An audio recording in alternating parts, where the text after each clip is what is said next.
Hey, what's up, everybody? So last week I screwed up and forgot to talk about our apparel in the during the podcast. But I really liked how it played out as kind of a separate introduction to the episode and it didn't interfere with the conversation. I like that. So I think, a mistake from a mistake, something maybe genius has been born. So anyway, this is Keith, man. I really hope you guys enjoy this conversation that I'm gonna have with Wil Deynes. Um, it's well, I already had it, so I know how it went. But episodes like this really reaffirm why I do this podcast, man. Wil has great stories, and he's so talented, and he's really special, man. And if you haven't had a chance to check out his music or support him, whether it be as an athlete or as a musician or both, preferably, get out there and do it, man. Because Wil Deynes is like I said, he's a special guy. He's talented, and he's making great art.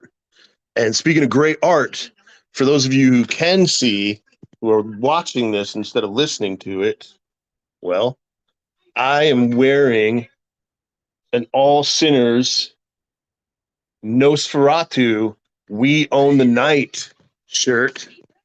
And you can get that shirt and a ton of other limited edition shirts at Purchase Street Records, either online or if you're in the I can't remember where they're at, but they're in Massachusetts. If you're in Massachusetts and in their area, you can go pick one up yourself. It's really cool. It's a comfortable shirt, man. So, and I want to thank Robert Chenard and the guys from All Sinners. They're making great rock and roll. They've got a new album that's getting ready to drop. I'm excited for it. You guys should be too. And speaking of apparel, Most Excellent Entertainment has merch. We got merch, baby. We got such cool shirts, man. Very affordable through the Bonfire website. There'll be a link down in the description. Go check it out, man. Please support us. Support Tyler. Because honestly, man, he gives up his time to help me get this out to you guys. And really the merch, I mean, it's to spread the word. It's to spread the word. It's to put a couple bucks in Tyler's pocket for all the hard work that he does. And let's do it, man. So anyway, I really hope you guys enjoy this conversation. I know you're going to enjoy this conversation. It's our second two-parter. He may have broke the record of the pod that we did with Rags Morales, but man, when you have conversations like this, it's worth it. It was like talking to an old friend. And yeah, man, I really hope you guys enjoy it. Wil, I know you're listening to this. So get out there, man, and keep doing it. And good luck with that, with your goals. I'm going to wait and let the people hear what your goals are, but they are lofty, but they are reachable, and you got it, brother. All right. So anyway, enjoy this episode of Most Excellent Entertainment.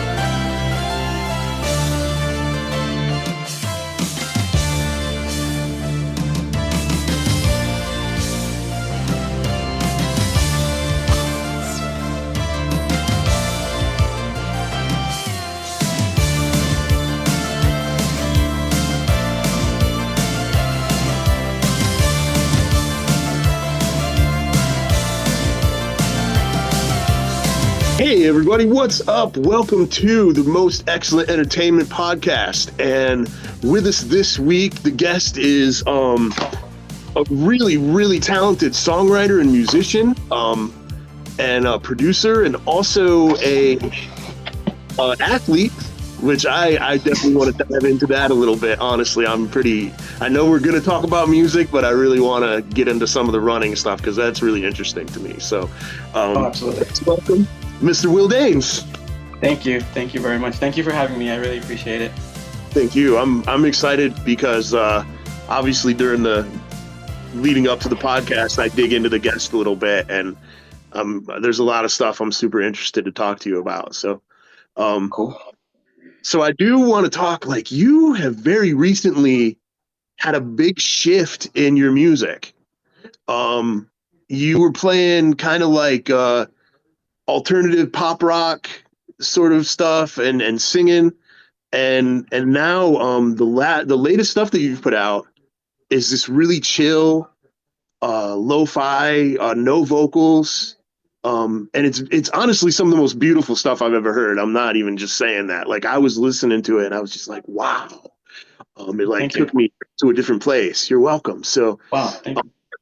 yeah, so I obviously was looking into it and I know kind of the reason for the shift, but could you explain for people who don't know, like how your music started and then how the shift happened? Like, Okay. I wouldn't necessarily call it a shift. I would call it a phase. Um, because I don't know, like I'm still writing and I'm still planning on putting out my alternative rock songs. I'm just trying to figure out now where they fit because okay, this style of like this new style of lo-fi instrumental music is kind of um people really like it, and I don't want to not, and I want to keep giving people what they like, obviously, you know. Um, as far as like you asked me like where this started, right? yeah, like how you started with the alternative rock and then how it got into how it moved Oh, into where you are now.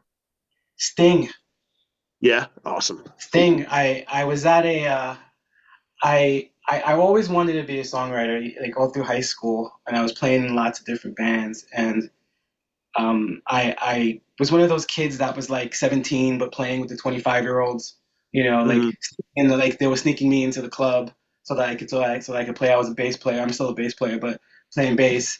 And so I was that kid. I was the kid that was always, I grew up in New York City, so you go to the village and a lot of times they don't even really care. They'll just say, hey, when your set's done, you can't stay. That's all. Just do your set and leave.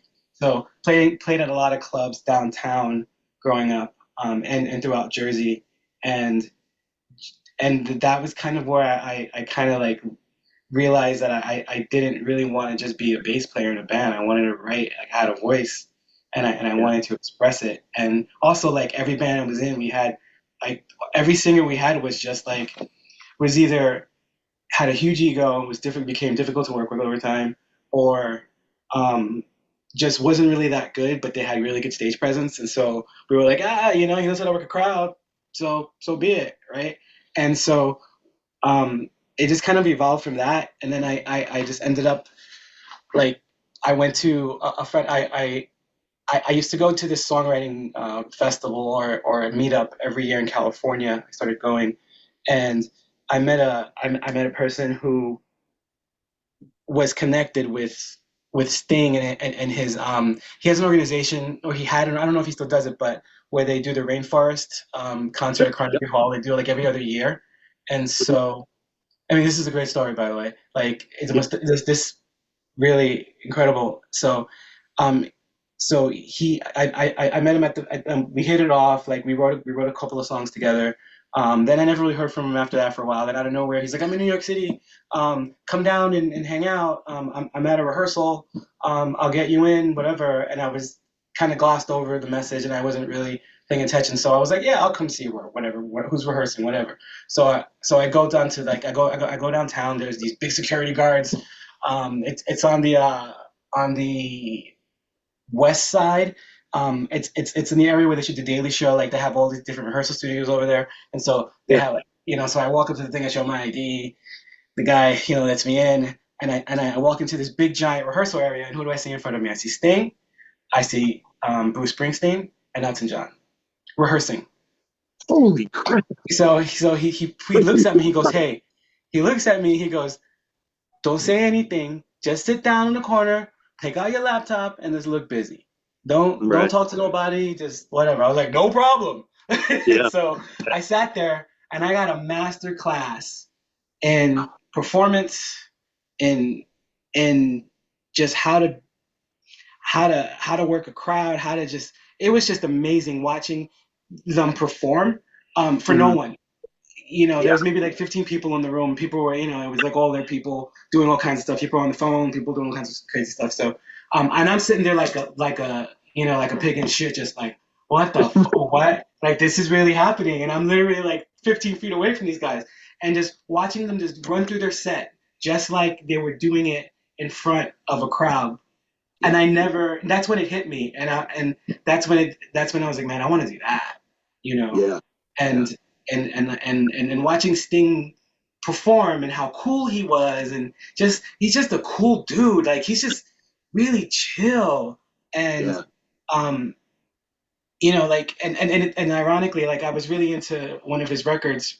Um, I got really into Fields of Gold, and so like Okay. I listened to that record all the time. Like, that was just one of it's funny because my musical, like, my taste has changed over these. And I started out a metalhead, really into Mhm. Metallica and Venom. Like, I grew up Pantera. Oh my God, I think I saw Pantera like 5 times. Um, Wow. like Pantera was one of my favorite bands growing up. Um, I mean, I still get in my car and I'll blast walk, Yeah. that, Yeah. you know, but, and then all the kids in the neighborhood look at me like, who the fuck is that guy? Like, what is that guy doing? But, yeah, like watching, being around that and watching that really inspired me. And that's something I'll never forget. And I'll always be grateful for that experience. Just watching them, just perform and go through the motions and seeing how they even approach their own existing songs, how they changed them around, for a live show. Like, there's so much nuance that when you're watching an artist perform, you don't even realize, like, everything that they do is choreographed. Nothing Yeah. is given to chance. Very little thing when you see, it doesn't matter who you see, and like, pick an artist, right? Like, and that was just one of the craziest experiences I've ever had. I mean, it was a holy trinity, basically, right? You know, but um, but yeah, sorry, I went on that little tangent. Like, Oh no, that's fine. I do. I love stories, man. That's a big part of what I do. Is to hear stuff like that. But man, have you seen any of Bruce Springsteen's more recent live footage? Because he's he's almost still 80. going. Yeah, Yeah, and he's still and he's still trucking along. yeah, I saw this video of him performing in London to this huge auditorium, and he turned it into a bar. You Yep, know, he has that ability, and in just the way that he was, and oh man, it was amazing, he, amazing. he's he is one of those artists that, like a lot of people can say, "Oh, Bruce, yeah, I'm not really into him," but then you see him live, And and then yeah, you're like, "Oh, okay, I get it." You know, yeah, I get it. Like, there's something, he has such a charisma, a presence, and he really makes you feel. He can take a big audience and just make them feel like they're just sitting out, hanging out, and just playing songs. Like, very few people can do that. Like, yeah, just in general, right? yeah, And amazing. so he has that, and that's just natural. Like, Right. and the guy loves to play. Like, back to that story, like, he didn't want to stop rehearsing. Like, they had to actually tell him, "Yo, we're gonna go have to pay more money for the room if you don't stop." Like, they were like saying, "You have to stop. We have to. We're done." Like, they had to cut him off. He didn't want to stop. Everyone else was like, Sting's having a cup of coffee. Elton John just disappeared. Who knows where he went? And it was just like, and he was just, come on, one more song, and he just did not want to stop playing. He had so much energy, and it was yeah, that was, but yeah, but that experience really inspired me more to just do my own thing, and to, like, stop playing in bands for the most part, and just move forward with, writing my own tunes, and move forward with my music, just to see where it goes. And it like, I started really putting out music during MySpace days, and Right. I was able to, like, amass a pretty decent fan base, and get like over 1 million plays on my songs. Like, it was crazy, you know. Right. But if only you could monetize that, right? But Oh man. man. And now, I mean, I had some songs up on MySpace. I spent I've had one studio session. It was amazingly cool. Like as someone who's been playing music since I was a child, like to actually get to go into a studio and work with someone and come out with like this really cool polished song. Hmm. So I cut some singles and gave them to friends and put it up on MySpace. No one has the single anymore, and MySpace wiped out my page, so it's gone forever. Yeah, but you know that's kind of how it I'm goes. sorry. Oh, it's okay. Um, but yeah, you mentioned that you got a big audience, and that kind of like I saw that you had some stuff in movies and TV shows and stuff like that. Like, Yeah, nothing crazy. Yeah, there was these telenovela shows that aired on like I guess in New York it's the UPN network at the time, whatever it was, and they basically took all of my whole catalog and they just played it throughout. I still get royalty checks from it. I mean, it's not much. It's like like a few bucks, but like there's still I guess it's still getting played somewhere. Who right? knows? Hey, Indonesia, somewhere in the world. But yeah, it's pretty funny because I think like once a show hits a certain amount of episodes, it becomes syndicated, and then so I think it fell under that, and yeah, whenever it plays, I'll get a random check from ASCAP or something. that's It's pretty super cool though. funny. Yeah, there's people who knows where, you know what I mean, hearing your tunes. That's, Exactly. yeah, yeah, Exactly. And every now and then I'll get an email from somebody saying they heard a song on this thing and and they'll have a nice story, and tell me, how it inspired them or how it how it helped them move forward with something. So that's always for me, that's what it's all about, yeah, really. right on. You know? Definitely, definitely. And so then like honestly, I love your rock stuff too. It's very bouncy and energetic and really cool and really easy to get into, you know, which is Thank you. it's very accessible. So I love that. But what was the decision to start doing the lo-fi stuff? Like where did that come from? um well, I got diagnosed with ADHD. Right. I got that diagnosis. I still disagree with it, but I mean, come on, it is what I Yeah. mean. People who know me are like, nah, bro. It's like That's awesome. so they're like, nah, nah. But um, and then I started just doing research, and I I came across like a couple of lo-fi, like lo-fi girl. I never really knew what lo-fi was. Like I knew like Right. what lo-fi girl was, but I never really understood like the significance of it. It's just a beat without any lyrics, right? It's just Right. something you put in the background. It's very relaxing. But Right. someone suggested, hey, why don't you listen to this while you're working? It may help you focus because that was what led to my diagnosis. It was like, man, dude, I'm having so much trouble, like just sitting here accomplishing things. I'm all over the place. I mean, even in our conversation, I'm here, right? But Right. but like it forced me to like getting diagnosed like forced me to just finally come to terms with it and understand it and understand, okay, this is why. And I have to say that was the one of the biggest aha moments in my life because it made me like it made it easier to do things. It made it easier to focus because it's like, well, this is why, because my brain works a certain way, and that's okay. Like it just kind Yeah. of normalized it for me, and Yeah. it helped me to be okay with the way that I am. And so when someone says, "Hey, man, calm down or relax," it's like I don't get offended like I would. I'm like, oh, that's just the way my brain works. So Yeah. I gotta. I know I have to relax, right? So, but yeah, that's kind of what led me down that road. And then I started looking like I wanted to release.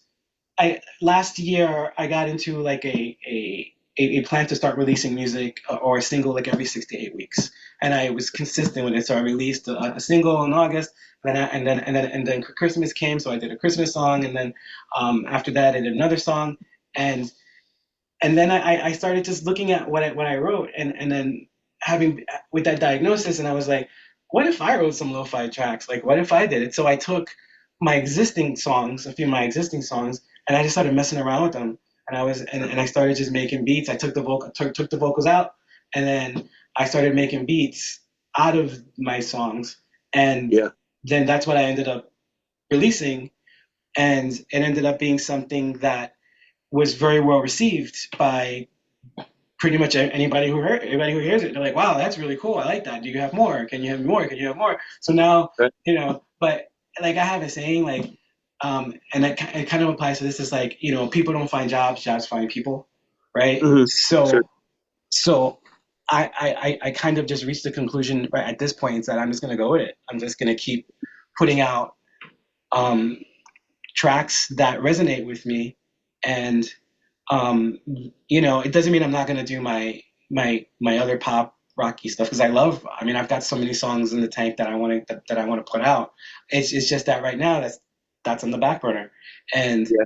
and this is at the forefront, and you kind of just got to go with it. You got to just and I'm happy. Like it's like wow, I put out something that was really personal for me that I really wrote for myself. Right. I wasn't thinking about, it was one of the first times when I sat down and I wrote a song and I wasn't thinking about how other people were going to react to it or if people were going to like it or not because it wasn't about that. It was like I got all this stuff swirling around in my head. I need something. And so let me see if I could make something out of it. And it was an easy win for me personally because I had the songs already. I just needed to figure out a way to make them kind of sound that you fit and I guess like that was the result. Like that's what came out. And That's awesome. um, Yeah. yeah, It's funny because I'm 51 and I've been through a lot of different phases of music. I remember in the 90s, lo-fi meant something else. It was like guided by voices and people who did home recordings and things like that. And so that's kind of what I was expecting when I listened to your EP, and I was like, this is different than what I expected. But like I said, it hit me. I I I, I felt it. I have OCD. I have a lot of anxiety based uh, disorders, and that may be why, but I don't know. All I know is it made me feel calm, and it like I said, it transported me, man. It was beautiful. thank So you. thank you for making it, man. I appreciate it. Oh, thank you. It means a lot to hear that. It means a lot, especially in this business. Sure, for sure. Um, so I haven't listened to it yet, but I saw an email where you said you were releasing like 50 lo-fi tracks. Yes, I made it. I disappeared for like 2 months, and I just wrote and wrote and wrote and wrote and wrote and wrote. Like I got an MP. I went out. I bought an MPC, Huh? and I just learned how to use it, and I started just coming up with different beats. I just started making beats, making beats, making beats, and I probably ended up making about I don't know over 100 different beats, and these are the 50 that I kind of put together, and like I made it into kind of like to make it like digestible or easy um to consume. Like I made like it's a morning mix and an evening mix. So I have more easygoing songs like or I'm not easygoing but more I guess that's the wrong word, energetic, more energizing songs for the morning mix. So you can put it in, you can turn it on and listen to it while you're getting ready for work, or hopefully get you jazzed up a little bit. And then I have a more subdued, more like heavier beat for um for the evening, and it's called evening mix. I kind of just kept it simple: morning mix, evening mix, and um, yeah. And so like I made those CDs. That's just the result of wow, this is fun.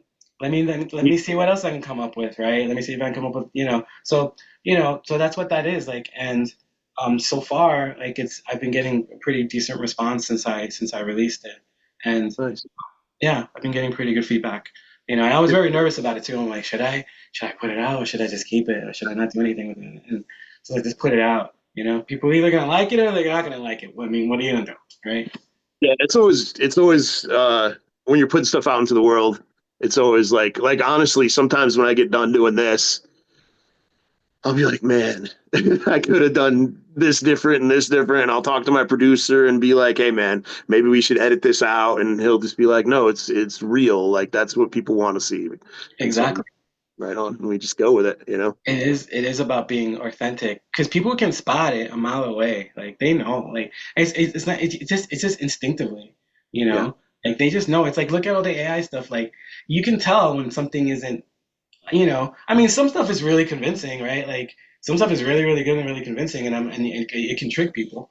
Yeah. But then like there's something a little bit off, always. There's always something off. Like your brain just, it's kind of how we're wired. Like we're hired for connection, right? I mean, we're wired for connection, right? Right. And so when, and so like when we're not making that kind of connections with other people, I think our brain does know, like, and I mean, look at Instagram and look at like TikTok, like it's the videos that are more authentic that take off than the ones Right. that are made, like that aren't necessarily I mean, the ones that are manufactured. And I'm not saying those don't do well, but Right. like there's something about like someone just doing something stupid, right? That we're just like, we just want to watch it. It's the reality TV thing. It's like Yeah. we just want to see reality TV. It just shifted from the television to our phones, right? To those Yeah. apps. That's basically what it is. It's people doing stupid shit all day long, Right. and we love it. Like we can't get enough of it. We're like more, more, more. So Yeah. It's funny because I work as a home health aide, and I work overnight, so I'm there all night while my client's asleep, and I okay. have to find things to do sometimes. And there was Steve-O's biography was in the house, and I would never, I mean, I would never think to read it, but I'm like, okay, I got nothing to do. I'm gonna start reading Steve-O's biography, and you get the feeling from reading it that that's the reason why he exploded because he's authentic.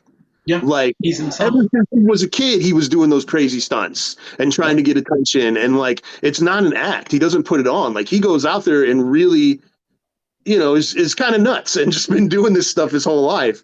And I never really, like, I'm not into Jackass or anything like that, but now I kind of get more why people connected with it after reading his book. Like, it's because that's really him. Like, yep, he's that really is.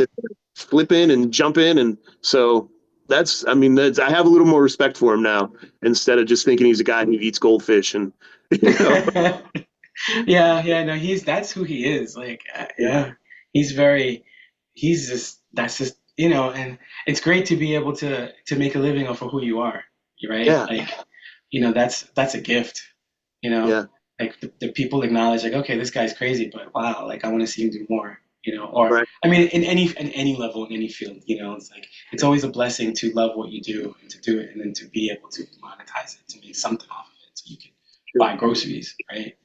Yeah. So, Yeah. So when you were talking TikToks and stuff, you do some shorts and TikToks and things that are really funny. oh, thank you. Um, oh, you're welcome. How did that come about? Like there's the one where does this guy have ADHD and you're talking to yourself and like Uh, how that stuff is pretty neat. So like what made you decide to start doing that stuff?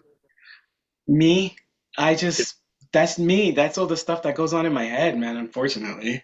You Right? know, I Yeah. I just I yeah, I just have like these are things that I think about, I'm sitting there, I'm working on a song and like that's me. Like you trying to do lyrics for a song and it's like, yo, I just need to sing. That's me in the studio with a producer, somebody checking my vocals, and I'm having a conversation about like burgers, right? And he's like, "Yo, are you gonna sing the next verse?"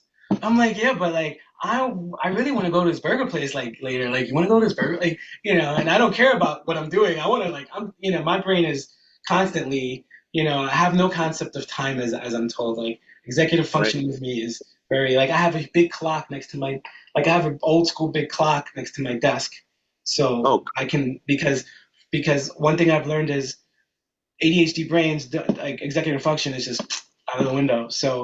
Um, so time for me is always been a problem. It's like I always think I have all the time in the world. right. I got all day, and then it's like 4 o'clock, and like, what did I do today? Yeah. So Yeah. I had to one of the things I did was I got a big clock, and then I also have the like I put everything into an app like and I check it religiously because I will forget and I will not go back to it. And so or I'll lose track of what I'm working on because I'll see a shiny thing and I'll go to that. And so I try to build a habit to just like go back to the app. Oh, that's what I was working on. Oh, okay, I was doing this today. Okay, I had this project going on. Then I have a big clock right next to my desk so that I can refer to it so I know what time it is. So Yeah. basically, so I know how much time I have left in the day because without it, I'm just gonna Yeah. keep finding something else to put my attention to. which is not a bad thing, but at the same time, it's like, you know, you want to get stuff done because that Yeah. kind of goes hand in hand with that feeling of like, oh, I want to do all these things, but then you never really get any of it done because you're so preoccupied with focusing on all of these things instead of just focusing on one thing, right? Yeah. So, and Yeah. then it becomes like a vicious circle, a snowball, and then it just leads to that.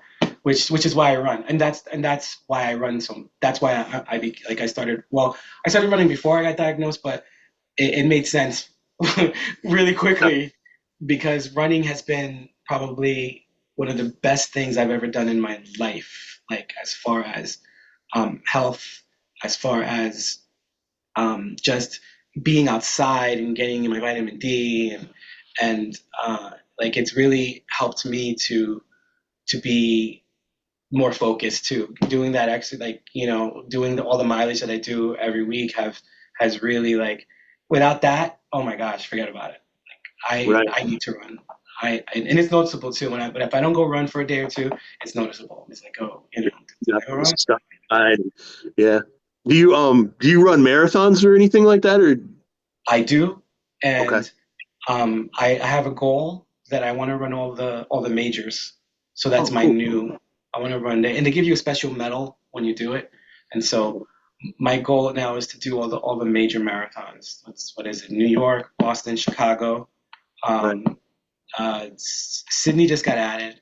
Tokyo, Berlin, and London. Did I say them Okay. all? Yeah. So my goal is to because I recently just I ran the Long Island Marathon a few months ago, and after that, I kind of had a moment. Okay, what next? Like, am I just gonna run? Am I just gonna keep running races, or am I just gonna, like I need something to focus on because my brain needs something to focus on. If I don't have something, if I don't have a goal, it's hard, right? And I think Yeah. that's what anything. And Yeah. so I just stumbled upon a YouTube video this guy talking about hey, if you're gonna get this like earn your major marathon medal. And I'm like, major marathon, what's that? And so I watched the video, and after by the time the video was over, I was like, I'm gonna run all the majors. So That's awesome. That's awesome. So I mean that's a worthy goal and that's some cool traveling too. Like yes. there's some good cities and I've wanted to go to Australia my whole life. Oh So my I gosh. yeah. Yes. And that's Yeah. another reason for it too. It's like I get to travel, so Yeah. like, I get to do it, and I get to like I make it a vacation. I'll end up going to whatever city for 2 weeks, right? Right. And then like in December I did Hawaii. That was my first marathon, the Hawaii marathon, and I made it a vacation. I went for like almost 3 weeks, um, Yeah. and I relaxed. I mean, and I had a good time. I ran the marathon, and then I came home. It was Right great. on. Like ate a lot Nice. of good food, and and it was for a first one. I would recommend if you can afford to do it, if you're going to run a marathon, that's a really good first marathon because the vibe is amazing. The Yeah. people are amazing. It's not competitive. You don't have that competitive vibe feeling. It's just it's a very like just chilled atmosphere. And I'm glad that I kind of just stumbled on it, and I was like, I'm gonna like I basically what I did was I wanted a marathon.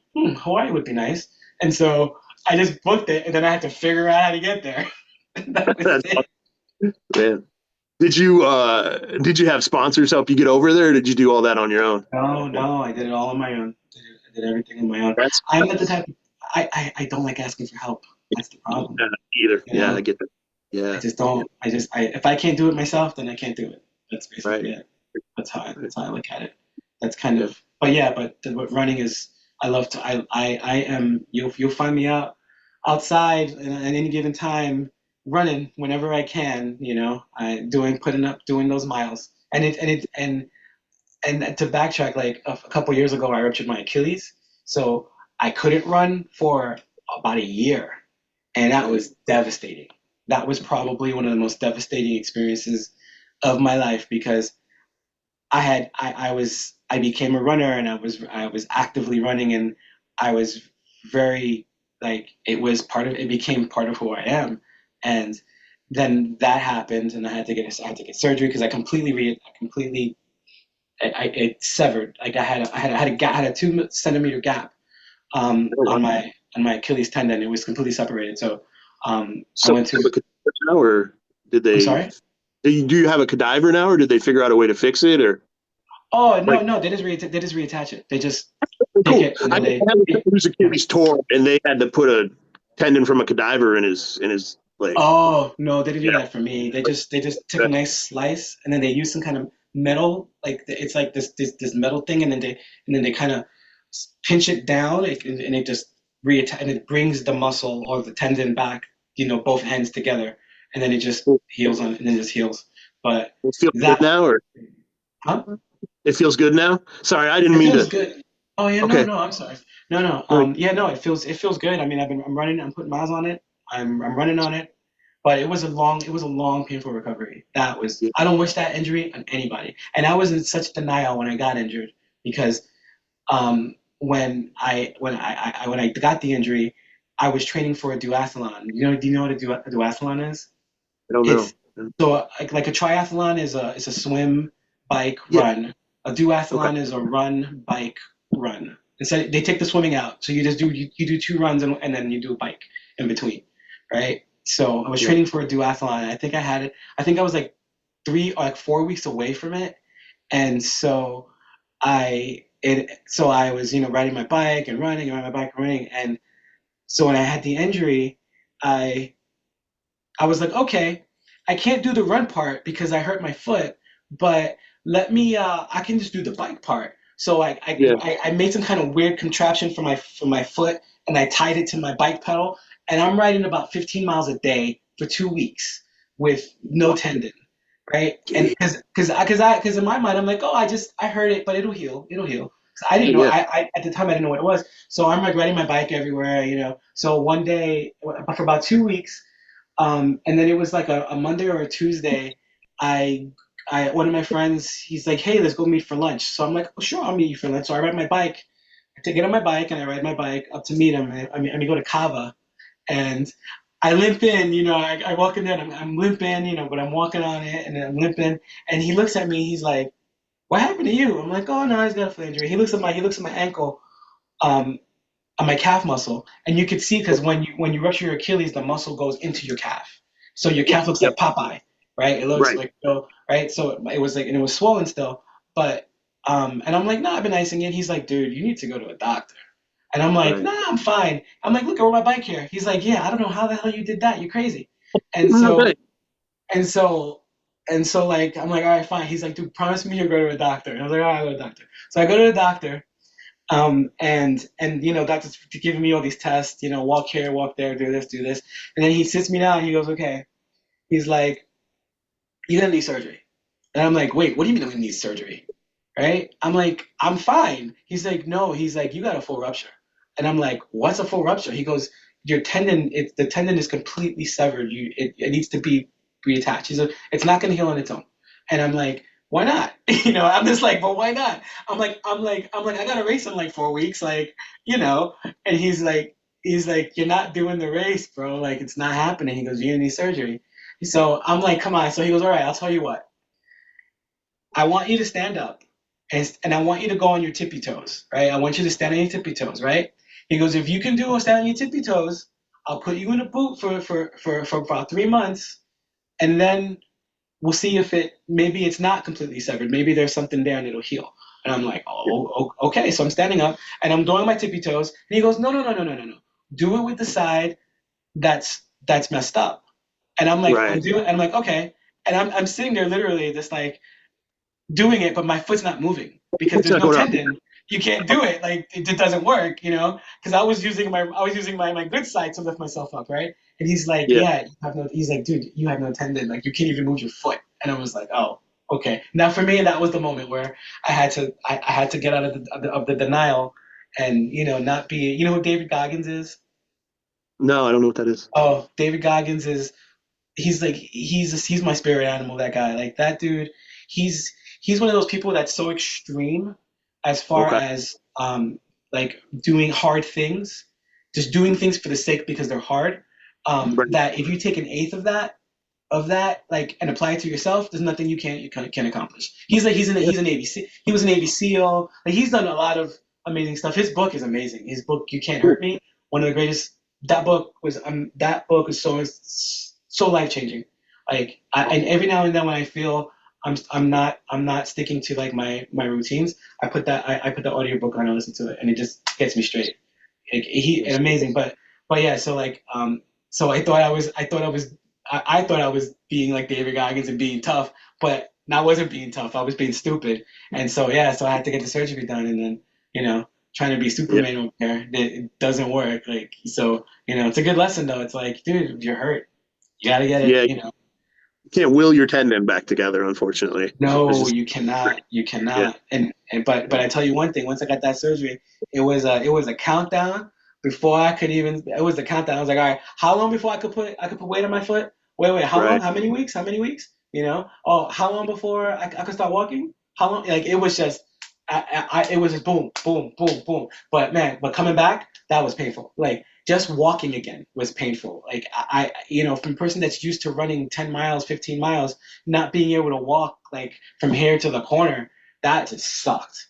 Yeah. And I will never forget the day when I got cleared to run again. Like when I went to the doctor, she looked at me and she's like, "You can run." I'm like, "I could what?" She's like, "You can run." I go, "Wait, say that one more time. I could run." And she's like, "Yeah, you can run." She's like, "You're all clear. Go start running." And I was like, "All right." And then she looks at me and "I'll see you in 3 months. I'll race you." And I'm like, "Oh, I'm coming back in 3 months. I'm gonna dust your ass." That's what I told her. Man. So you run every day, as every Yes, day. every When morning. you're gonna do a marathon, does that amp up? Like, what's the preparation like for a marathon? For a marathon, you want to get your weekly mileage up, right? So if you get, and it also depends on like, are you being competitive? Do you want to play, not place, but do you want to have what time you want to do? Because right now I want to qualify for the Boston Marathon, right? Okay. So and for my age group, you have to run a 3 hour 20-minute marathon in order to Okay. even apply, right? Or they don't care. They're like, nope, you didn't run 3:20. Can't. Sorry, we're not going to accept you because they're super prestigious. And so I'm training for that now. And so um, you have to have a base mile like you have to have a base mileage just to start if you want to even get faster and get better. It's like 40 miles per week. You're starting there. Your base is 40 miles a week, right? And you build up to it. It's not like you instantly do it. Like Yeah. you build up to it over time. You got to have good nutrition. You got to get really good sleep, right? Right. And so yeah, so I build up to 40 miles per week, and then that's my base. And then once I get there, then I start going into 50 and 60, right? And I usually max out like 58, 60, like and I kind of just stay there once I get. But that's you usually don't really hit those numbers Mhm. until you're maybe 2 weeks out. No, actually more than 2 weeks out because your last 2 weeks well the program that I do the last 2 weeks I'm tapering, so my mileage is decreasing slowly, right? You're not doing as long runs as you're doing throughout the training thing, and the thing is you never really will run like a full like you don't necessarily run a full like a full 20 the full marathon when you're training. Like you kind of work your way up to that, right? And so you'll do like for example, like one week you'll run like your long run will be 15 miles, and then the following week your long run will be 18 miles. Like it increases gradually, so it's not like you're getting hit with all of these things. Like you increase your mileage gradually. And how I do it is I do what they call the 80-20 training program, which is 80% of the time you're running really slow. So you don't even really think about it. It's just a slow run. It sucks because people are passing you like crazy when you're outside running. And Right. there's a saying, you run slow to get fast. And Right. so when I did it, for my first race, I just wanted to finish. Like that was my goal. I didn't care how long it took to finish. And then my second race, I trained doing that 80-20, and I shattered all my times. I completely shattered everything just doing that. And the thing is, as I was running, I felt because you're not running so intently all the time. You're only running like you basically will do two hard runs a week, two runs that really work you out, that like really just like you walk away like damn okay. And then you do every other run, even your long run, right?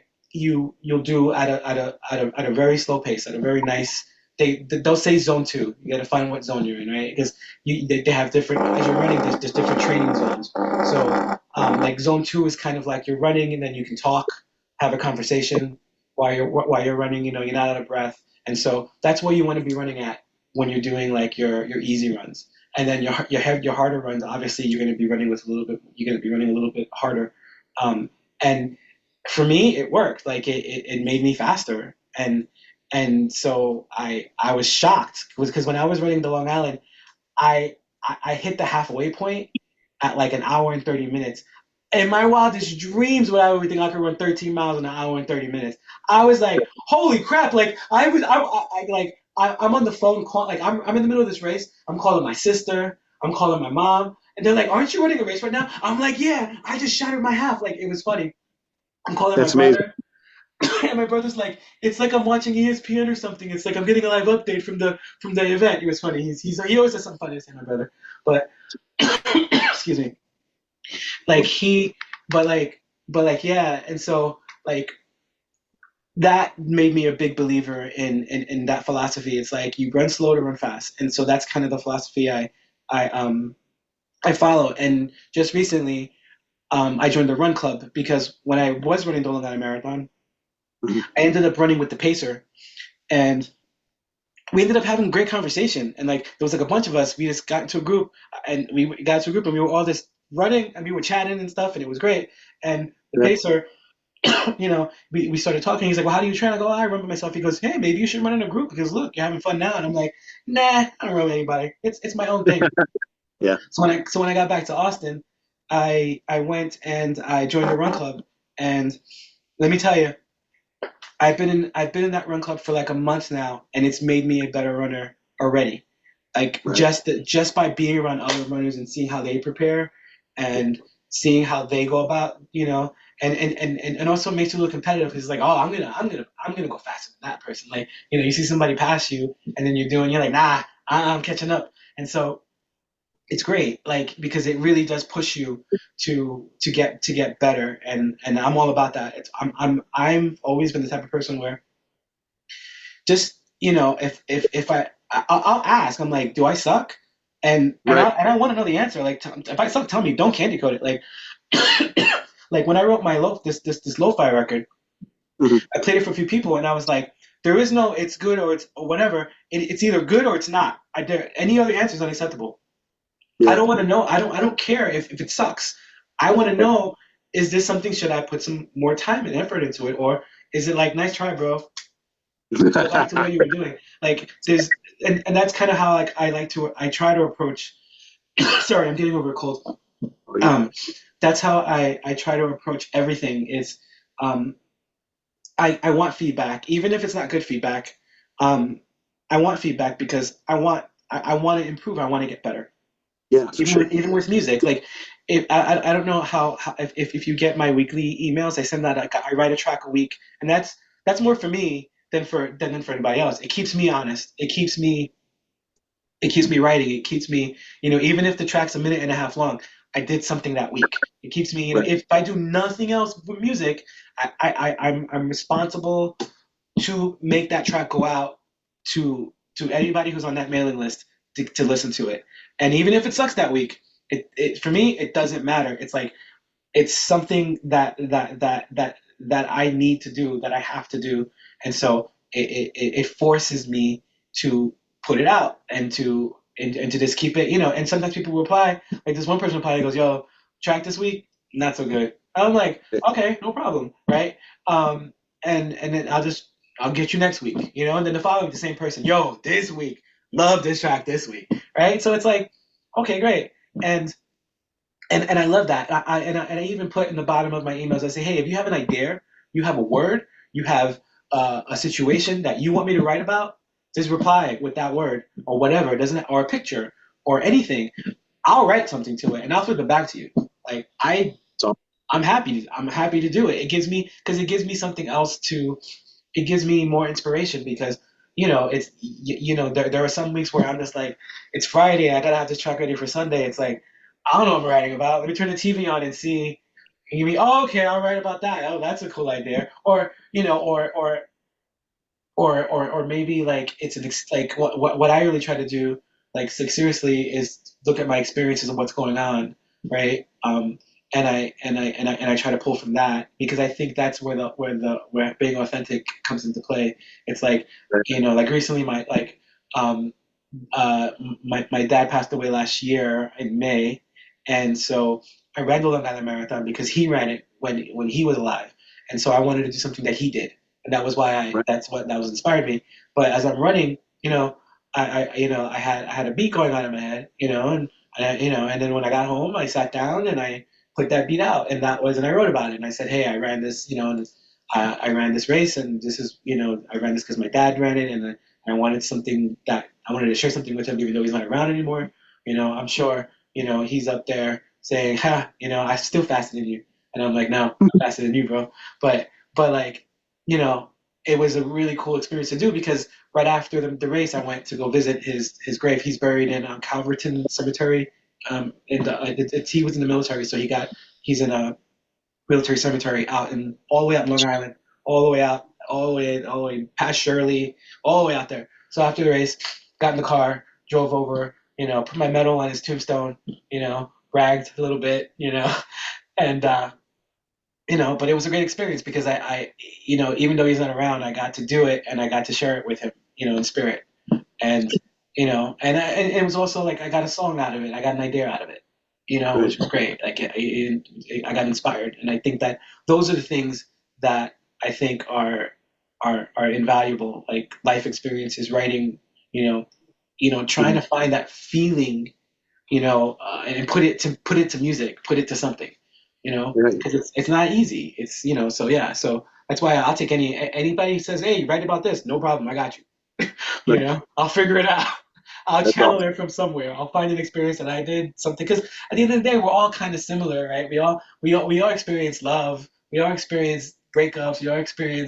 We all have a lot of shared experiences, even though we like to not think we do, right? We think that we're individual, right? But Yeah. like, I mean, there's a reason why certain things work and why people always gravitate towards certain things is because we have shared experiences. We've lived it, and so I believe that that's for me that's fuel. That's inspiration. Like and I love to share, and I love to obviously I love to talk. So I haven't stopped talking. You Right. know, Yeah. So, I was thinking about what you were talking about running and the way you taper off and all that kind of stuff. Like that has to help with performance too, right? Like as far as your absolutely, and yeah, absolutely. Tapering is key, and some people don't. Some people just go full bore and they don't taper. And God bless if you're able to, to sustain that. But yeah, yeah, like there's definitely like one thing running a marathon has taught me is that stick with the process, hmm right? And that also like is what honestly running my first race was what inspired me to write this lo-fi record like in a lot of ways because like it was like, hey, look, stick with the process, bro, just do it, like just sit there and just follow through it because you may not see results today, but you don't know if you're going to see results in a few months from now. I mean, look, I'm sitting here talking to you about it, right? Like if I would have done it, I wouldn't be sitting here talking to you about it, right? So there's definitely something to be said about trusting the process and running a race. When I finished that race in Hawaii, my first marathon, it really hit me. Like, wow, like I showed up and I ran every day. I stuck to it. Even when I didn't want to get up, I didn't want to do it. I was tired, I was achy, or I wasn't feeling so great. I still did it. Right? I still got up and did it. I didn't think too much about it. I just did it. And look, I was able to do this thing, you know, that like what I think it's like 2% of the world population has run a marathon, right? Even right. though even though Oprah has made it more vogue now, when she ran the Chicago Marathon, everybody suddenly wanted to run a marathon, right? I blame her for not getting into certain races anymore because she, right? Anybody? Yeah, But I realized I was like, yo, like I this was something that I showed up for, and like and realized like if you can do that with everything, just show yeah, up, right? And things will. It doesn't matter if it's what happens. It doesn't matter what happens.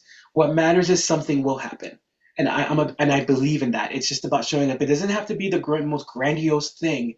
It could be just you touched one person with something that you did, right? They were Yeah. inspired by what you did, and now you created this like pay it forward type of situation, right? It's like I write this song, someone's inspired, they go in and write another song, that song becomes a big hit, and great, right? Like Yeah. great, I'm happy, you know. But Yeah. but like and I think that's part of it. It's like showing up, and Yeah. I think that that's where a lot of people like just don't they fall off because they don't see the results right away, because we live in this, you know, instant gratification type of society now where it's like, you know, no one wants to be told no, no one wants Hmm. to be told wait, everybody wants it now, and that's not how it works. Like it doesn't work like that. It's like every success, there is no such thing as an overnight success. Everyone you see who's made it took them 20 years of hustling, of of wanting to quit, of of being rejected, right, for them to get to where they are. No, no unless you're the CEO's son or daughter, right, born with a Right. silver spoon, right? Right. Like Right. like no one, none of these actors, celebrities, none of these people out there would just threw something out in the middle of the street. We're just like, okay, come see me, I'm famous. No, you know that doesn't happen. It, you know, and so and if anyone that tells you it happens, they're full of shit. Like Right. in my opinion, like, you know, maybe one out of like 10 million, right? One person just steps in shit and he blows up, right? But Right. it doesn't happen. Like everybody who has made something out of themselves, you're seeing the result of 20 years, 15 years, whatever years it took them to get to that point, you know? Right. And so like to me that's what it is. It's about the journey, and running taught me that. It's about the journey. Enjoy the journey. Like enjoy the fact that I can get up out of bed in the morning and I can go for a run, you know, and I and you know, and my body responds in a positive way to it. My brain responds in a positive way. You know, the best therapy you're ever gonna get for me is going out for a run. That's what I Yeah. say. I'm like, that's my therapy. Because I go for a run and all my thoughts are now in order. And I'm like, all right, now I know what I need to, what do I need to like attack for the day, or what I need to accomplish for the day. Now I can go and do it. And so Right. that's, to me, it's all about just showing up and just doing the work. And that's it's simple as that. There's no magic formula, right? Like, you know, like when I see these things on like Instagram, like these ads, it's like, oh, the scheduling thing will make you. No, it's the scheduling app isn't going to fucking Right. make you like a better Right. scheduler. You're a shitty scheduler, so that's not the problem. Like, you know what I mean? You know, so It's funny because like, okay, you know those apps were like Rocket Money, yes, like will tell you how many subscriptions you have and save you all this money. You have to be so rich to not know that you're spending $250 a month on subscriptions. I'm like, yes, that's just your stuff, man. You know what I yes, mean? I feel like yes. that's for people who don't need that skill, because You're right. yeah, And because if you're that rich, you got an yeah, accountant. You got somebody who's watching your money for exactly. you Yeah, anyway.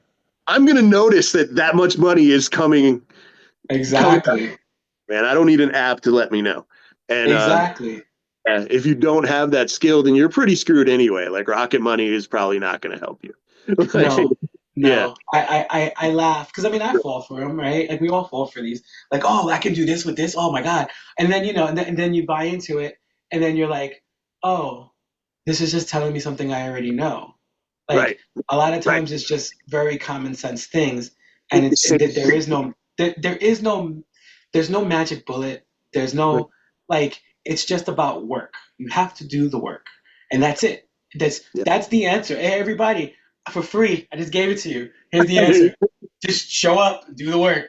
That's it. Just, you know, whatever it is you want to do, just show up, and that's Yeah, it. Like there's, for sure. you know, I mean, and I guess there's a little luck involved with certain things, certain professions, right? You know, like I remember, what was Obama's wife? She said, I was at a Salesforce is an app that I use, and I went to they have a thing called Dreamforce every year. So and where they get everybody together and they tell you what's coming out. It's almost like it's like the Apple. It's like thing, but it's they do Oh, their own surely thing, they right? do. Yeah. They do their Okay. own thing. And Michelle Obama spoke, and she Oh, said, the only difference, she looked at the crowd, she goes, the only difference between me and you is that I got a couple of breaks that you didn't. That's Right. it. Yeah. That's, I mean, and I don't want to oversimplify, but you know, like Yeah. that's But really what it is. It's like I was like, wow, that's actually kind of true. It's like she got a yeah. couple of extra breaks than the next person, and so she made where she was. But it doesn't mean it can't happen to you, Right. especially if you're working towards it. It doesn't mean that you can't get the same breaks or similar or get into a path that can set you up to do things that could fulfill you, right? Because that's kind of why we're here to a degree, right? Is to do things that make us happy. Not everything, and like I know that, like, I know the saying is like, money won't make you happy, but like, what, let me try, right? Maybe Let me try, but that.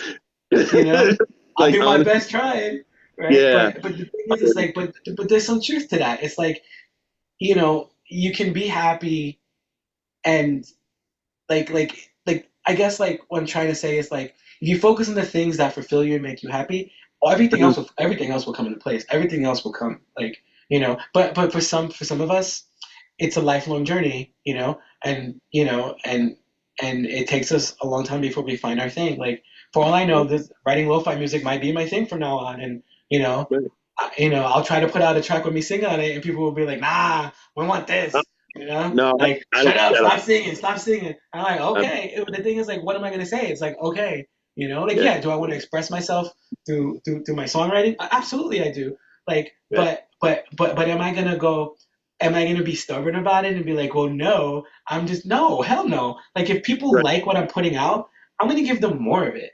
Like, I'm Right. gonna, like, I'm not gonna be like, I'm not above that, and I hate it when I see artists do that. It's like it, like, and I get it, because I have a song, Super Wonderful. Every time I play a show, somebody always says, play Super Wonderful, right? And It's like, they always want to hear the song, right? And you know what? I'm happy to play it. I'll play it 50 times in a row if that's what they want to hear. I'm not right. gonna be like, nah, I'm not playing it. Like, they want to hear it, so I'll play it. Now, in the back of my mind, am I sick of playing it? Absolutely. Like, but like, Yeah.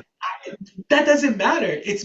I'm seeing smiles on people. I'm seeing people singing along to it. Like, Right. how lucky am I that I'm playing a song and I see people's lips moving to it. Like, Yeah.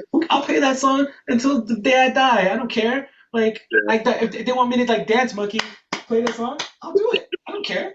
Like like, who cares? Like, that's what you're there for, and like that's what you're there for. You're not there. Yeah, there's something cathartic about performing and getting your art out, right? Mm. Even doing this podcast for you, I'm sure there's a certain cathartic. Yeah. Right, 100%. right. Yeah. There's something very cathartic about it, but at the end of the day, the people that buy your stuff, that stream your music, that stream your podcast, those are the people that you're beholden to, right? Like, Right. it's almost like you're an employee. I don't know if that sounds right, but you're an employee in a company, right? And, like, you're the product. It's just that the Right. product isn't something, you're a living, breathing thing, and you're a product. And so, like, people want to buy into that product, and Yeah. they want to get what they want out of it, and they don't always get what they want, as but you can do your best to fulfill whatever that is, right? Like, okay, I'm gonna play the song for you 5 times in a row, no problem. I'm gonna go on a Zoom with you, and I'm gonna sing happy birthday to you on happy, like, whatever it, you know what I mean? It's like, I'm gonna, shoot me back an idea. I'll write a song and I'll shoot it back to you, no problem, right? Like, that's what it is. It's that, and like, I always like I have friends who are artists, and it drives Hmm. me crazy when they say, "Oh, I only write this type of music, and I only do this. I'm not gonna." Because I'm like, "Yo, let's write a song." It's like, "No, you're too poppy for me." Well, I can't. I don't. I would never write a pop song. I would never write anything mainstream. And I'm like, "You're an idiot." Like, I'm like, what the, I'm like, no. I'm like, it's not about, like, it's just about just getting together and just doing something. Like, who knows what will come up with something cool, and like, and like, how many opportunities, and that always makes me think of how many opportunities back in the day that I missed out on because I thought I was like, well, that's not for me, right? Right. And Right. Right. and and now that I'm a little older, I'm in the mind frame of what's for me will present itself to me, and then I'll be like, I'll keep an open mind. If we get an opportunity to do something and it may be not something that I'm not capable of doing, or I'll do it and it's not exactly what they were looking for. At least I gave it a try, right? At Right. least I tried it, like, because you never know, you never know, you just never know. And so I think that, why limit yourself? Why, it's like the best thing you can do is get out of your own way. That's what I always say. Yeah. Or at least have good people around you to tell you, hey, bro, like, Yeah. like I would never forget. I played a gig everything happens in Long Island for me for some reason. I was at a country club in Long Island. I was playing a gig, and I had one of my friends. He was playing guitar and harmonizing with me, and that was when, like, my stuff was blowing up on MySpace. So I was like, man, I'm getting on MySpace. This is cool. Like, I was on, like, Sirius Radio, like, Oh, nice. satellite thing. Like, I was Yeah. getting on radio shows. I was getting really good reviews of my music. I had a couple of labels into me that were. And so I'm playing, so we set up, and we doing, it's just a two-guy acoustic show, and I was acting all, like, stupid, and I was a little bit upset because, like, something wasn't, like, the right way. Yeah. And my friend looks at me. He goes, "Bro, we're the help. We're here to entertain them. Why are you Yeah. sitting there acting like they're here for you? You're here for them." And I was Right. like, "You're right." Yeah. And that's when it hit me. It's like, yo, you need to, you're here for them. It's like, you know, like, it's not about, it's never. I go, if I do a show, or I do anything that I'm putting out. It's not about me. It's about them. It's about, like, making people feel happy, feel something, feel sad, feel whatever emotion that I'm trying to convey. It's about that. And, like, that's how I operate. Like, that's how I operate now. That's how I've operated for a while now, and I think that it's important to just, put yourself out there. Don't be afraid. So I remember, I do have another question, but Of I course. remember years ago, I wanted to speak on what you were talking about. I remember years ago, I saw De La Soul, Oh and, yeah. they stopped the concert and they said, "We hate this song. We hate this song. We hate this song. But y'all love this song." And they played "Me, Myself, and I." Oh my God. Remember that? I was like 18, and like I Oh, remember, and the crowd went insane, like they exploded, and so yeah, I mean, maybe after decades or whatever of playing that song, well, I guess at that point it would have been like 4 or 5 years, but still, um, they yeah. hated it, but they still played it, and the crowd still reacted, and yeah, I mean that was But to you know me, what's funny? Yeah, but look at the Rolling Stones. They're still playing the same songs. They love it. They ain't complaining. You know, yeah, like yep, like, there's so many, there's countless bands out there. They're still playing yep, the same songs. Like, they don't care. Like, people love them. Like, you got to give the people what they want, or else, or if you don't, they're gonna go somewhere else. They don't. right. They got no time. They got no time for that. Like, you know. Yeah, yeah. I remember John Mellencamp uh, doing this tour where he said he wasn't going to play any of his hits because he wasn't a human jukebox.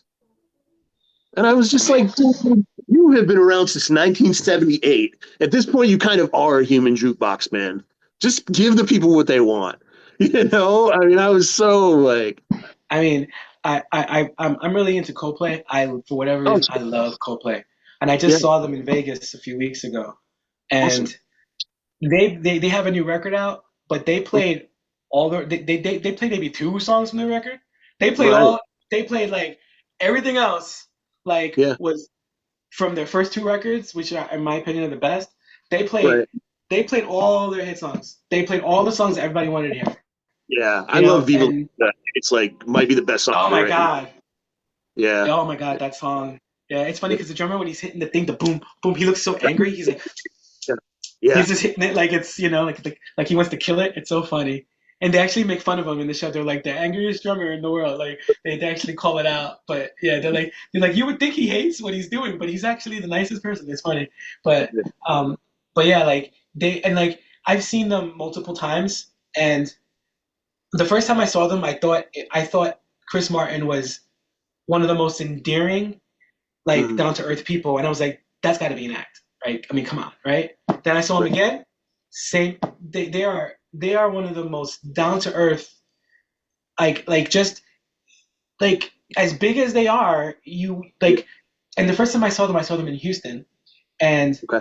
they did something that I was just blown. It blew my mind. So the show ended, right? They all Right. went to the front of the stage, and they were like, "All right, thank you, everybody." And they sat there and they waved to everybody Right. as people were leaving the stadium. They stayed. They didn't leave after they were done with the show. They waved the whole time because I sat there and I'm like, I want to see what these guys. I want to see if this. I want to see this for real. I want to see if they're gonna stay the whole time. They sat Yeah. there the whole time and they waved to everybody was gone. And then they saw me sitting there by myself and they waved at me. But they waited for the whole place to clear out. And Right. I was so impressed. I was like, wow. I was like, that is crazy. And then when I saw them again, they were the same. Like it was like in the past few years, I think I've saw them 3 times in the past 5 years. Like I've Wow. seen them in Seattle, I've seen them in Houston, and I saw them in Vegas. Um, I almost saw them in Germany, but I got COVID, so I couldn't go. I couldn't go to the show. Oh But man. um, it sucks being on vacation and getting COVID. That's the Yeah. worst. It's terrible. But I'm still I'm always so impressed by how like personable and how like down to earth like he is. Like Chris Yeah. Martin is like he's just I like they say you like don't ever meet your idols, right? I Yeah. really hope if I ever meet him one day, I hope that's what I get. Like if I ever do meet him, like I hope that's because yeah, I mean both my sisters met him years Okay. ago, and they told me the same thing. They were like, "Yo, they were the coolest people ever." Like it's funny. They got pictures. It's really quick story. I'm Yeah. on Facebook and I'm scrolling, right, and all of a sudden I see Chris Martin and both my sisters in a picture on my Facebook feed, and it doesn't occur to me, and I just kind of just scroll, and then I stop and I go, "That's Cope. Wait, they hanging out with Coldplay right now?" Right? It was like it's literally like 5 minutes ago, and I was like, "What the?" Right? So like I start texting my sister, and I'm like, "What's going on?" I'm like, and she's like, "Oh yeah, we got backstage and everything because my brother-in-law works for a radio station in New York. So back in the day, I mean, Oh, this was during like their second tour. This was like when they had played MSG. This was like 20 years ago, I want to say, or like it was a long time ago. Um, yeah, because I was still living in New York when it happened. So yeah, that was a long time ago. But he got them backstage, and they got to meet him, and they got to hang out with them, and they said that they were so like my younger sister was like, oh my god, oh my god, oh my god, and she said Chris Martin was like, oh my god, oh my god, oh my god, what? Like he was just like, he's like what? And he was like, dude, we're normal people just like you. Like we're cool, we're cool. Like he kept on saying that to my sister. And my sister was like all starstruck, and she was telling me like he was trying to calm her down because she was like, you're oh right. my god, oh my god, oh my god, and they hung out, they took pictures, and she said, and like to this day, like they said that that's how like. And so when I told my sister I saw them, and she's like, no, she's like, dude, that's how they were. Like they were, she's like, they were so they were such nice people. They were just very normal. This is very just down to earth. So Yeah. Yeah. that's my So I don't know if you know who Dramarama is. John Um, Marama. The name sounds familiar. anything. I'll give you candy, give you diamonds, give you pills, give you I don't know. anything. But I they're don't know from New Jersey.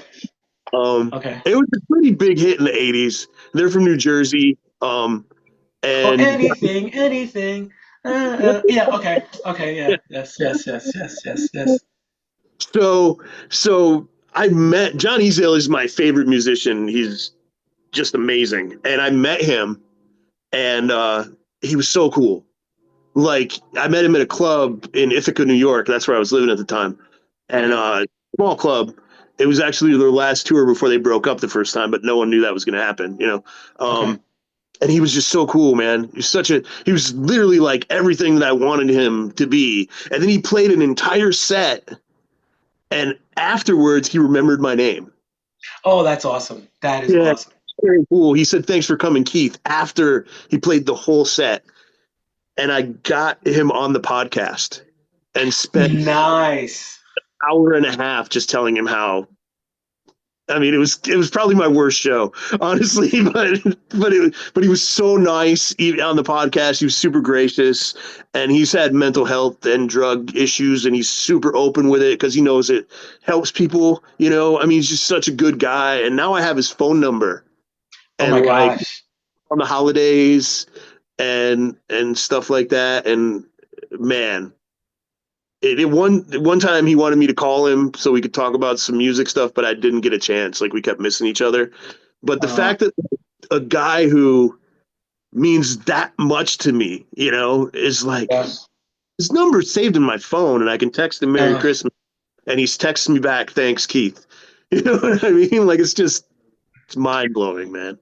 no, it is, right? It is. It is. It is. Like when you're able to meet people that have such a huge influence on you, Yeah, like that's it's a gift in both ways, and I'm sure he appreciates it too.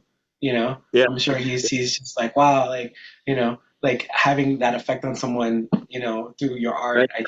There's nothing, there is nothing like it. There really isn't. There's nothing. Like there's Yeah, nothing anybody can say or do that to make that like just amazing. This is an amazing experience. I'm glad that you're able. I'm happy that you have had that experience. I actually heard you talk about it on a different on one of your other shows because I am a fan and I do listen to your show by the way. well, So thanks, man. I Oh, I like when you have wrestlers on because yeah. I used to love wrestling back in the day. Oh, I've been to like three WrestleManias in my life. I've been to three that's WrestleManias. wild. Oh, Yeah, dude, I sorry. oh no, you're fine. I was just gonna say I was a promoter for a while, and Oh, okay. I run a company here in Indiana, and wrestled not well, but I did pretty much everything you can do in the wrestling business. So That's yeah, awesome. it's pretty cool. I mean, everything you can do on a smaller scale. But but yeah, like I had Jamie Dundee on a show. I Yes, like I think I heard that one. yeah, I booked Jamie. No, I booked Jamie Dundee on a wrestling show. Oh, a wrestling Like show. Oh, okay. Oh, okay, okay, okay, okay. that's pretty, and that was so cool, man. Like because I grew up watching Memphis wrestling, and Okay. having Jamie Dundee on the show was really cool. Like that's the cool stuff about doing stuff like this. Even if you're doing entertainment stuff on a small scale, it's all connected in some way, and you can run Okay. across people who not just share your experiences, but also who you admired, and who made you kind of want to do what you're doing. It's really cool, man. No, it is. So It is. It's yeah, it's really like it's an amazing thing to be able to to do what you do and yeah, able to like talk to the people, like to actually just have a conversation with these people. Like it's interesting. Like it's super interesting. Like it's just, it's one of those things where like you learn a lot about them, mm, and in return you also learn a lot about yourself too. And then you realize, oh my God, like I had this, I did the same thing. I tried this. Like it's just amazing how that it comes full circle a lot of the times. You yeah, know? yeah, yeah. Yeah. One of the coolest things when I first started doing this, because at this point I've been doing it almost a year, Okay. um, and I've done TV before, so I had a little bit of experience in hosting a TV show and doing interviews on there. But but I wasn't sure how this was going to go. But almost as soon as I started doing it, people talked about how like comfortable I made them feel and how my questions weren't like everybody else's, and that it was obvious that I actually like cared about what people were saying. And I was like, well, I mean, that should be the minimum of what you're doing if you're doing something like this. But it was really encouraging Absolutely. that so many people were like, you do such a good job. And it was people who I admired and people who made art that I loved. And so, man, this has been a cool experience, dude. I appreciate you bringing it up, man. But yeah, Yeah, no, I can only imagine like how great that is because like there's nothing cooler than having just like sitting and having a conversation and learning or just like again like it's all about that connection, right? Making that connection with someone. And like we live in a world now where that is not, it's like you get on the train in New York City and everyone's looking at their phone. No one's right, connected, right? right. And so that's why I feel like what you do is very important because Appreciate it that. it is you can't, it's needed. Yeah, It's needed. Like we there's no that's all it is. It's needed, and you can't like it's vital that we continue these conversations, that we have these conversations. And it's also enlight. I mean, it's very enlightening. Like like I mean, like you had like what I think I heard who did I you had a comedian on a while ago, right? I think he was I and like there were so many interesting things that he was talking about, Yeah, and like I would never think that that's what it takes to become a comedian, like or to even right. be in that world, right? It's so Sure. interesting, and and then you have someone talking about wrestlers and booking shows and how they get there and what they go through to book shows, and like there was one you were talking to some guy where like it's mandatory you have to have an ambulance on site and you have to have this and then it comes free, Yeah, super yeah, expensive, right? sure. Yep, yep. And so like and so that's interesting because I never knew that. I'm like, oh, you have to have. I'm like, that makes sense. You have to have all these things prepared in order to do a show, right? And um, that kind of stuff is interesting to learn, especially someone like me that's I'm always on. I'm never off, right? So I'm off when I'm sleeping. That's it. So it's like I'm always input. Especially when I'm running, I'm listening to like either an audiobook or a podcast or something. And so, um, and so it's like it's always interesting to hear different perspectives and what other people have gone through to get to where they are and what they're doing and what they're doing about it. I think there's so much value in that because again, it's something that I feel we don't necessarily get a lot of anymore. I mean, you see, I know it's like taboo, but like you see a lot of parents with their kids now, and they just shove an iPad in front of their face, right? It's like, that kid's not getting that, you know, that kid isn't getting like what I got. Like when I was a kid, my dad would literally pull the sheets off of us in the morning and be like, "Get your ass up and go outside." I'm like, "But it's 7 o'clock in the morning." He's like, "I don't care. Go have some breakfast and get the fuck outside." Like it didn't matter. Like don't come back until it gets dark. And you okay? And then you went Yeah, outside and you just play. In the summer, that's what it was. Like he didn't want to hear it. He was like, "Get out of the house. You're not staying in the house all day. You're going outside." God, now that's child abuse. You can't do that anymore. yeah. My You know? thankfully is super active. He's an athlete. He plays basketball. I Okay. have a 2-year-old son, so yeah. I Oh, mean, right. yeah, I'm an old dad, but Yeah, but no. yeah, man, he amazes me every day. Like, and I always make sure that I tell him, it's just like, man, you're so motivated. He draws, he Okay. makes videos, he sings, he Wow. writes songs, he plays basketball, and he's good at all of it. And it's just like, man, Savant. yeah, yeah, yeah, it's wild. He, No, he that's basically everything that I wanted to do well, he does well. And it just happened. It's not even through any encouragement of mine. It just kind of went that way. So it's really cool. Like, well, and it must be amazing to watch him develop and to watch him grow. That's gonna be amazing. That's yeah, gonna be incredible. I kind of had that experience to my younger brother. He's a sure. baseball player, Oh, and no. his goal he's gonna make the majors. That's his goal. He's like, I don't care, make it the majors. Like everything he does, um if it doesn't align with his baseball, he won't do it. Right, Like sure.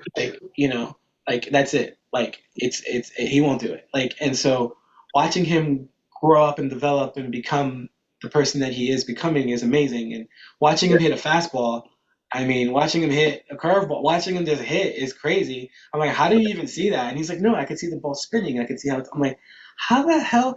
It's amazing, like what he does. Like, and he plays with, like, he plays on a couple of like, he'll play with like ex minor leaguers. Like they oh, have leagues where you'll have guys and even some ex major leaguers like guys who just want to play but sure. like they're not super popular. They're just guys who played in the majors for maybe a season or two, but like Oh, to me or you, we see them play and we're like, holy shit, this guy's a crazy right. good, right? But like he plays with those people and he does really well. Like I've watched him play in I've been to tournaments and he knows how to hit and he's one of the he's one of the I think he's in like he's definitely one of the top players in his he plays for a community college right now. He's one of the top players in that college as far as hitting and but yeah, watching him grow and develop, man, it's incredible. Like it's That's just being able to do what he does. I wish and because I say that because I love baseball. I've always wanted to be a baseball player. So it's just like you said, like you want to like he's doing it, and I'm just like, man, I'm like I hope one day.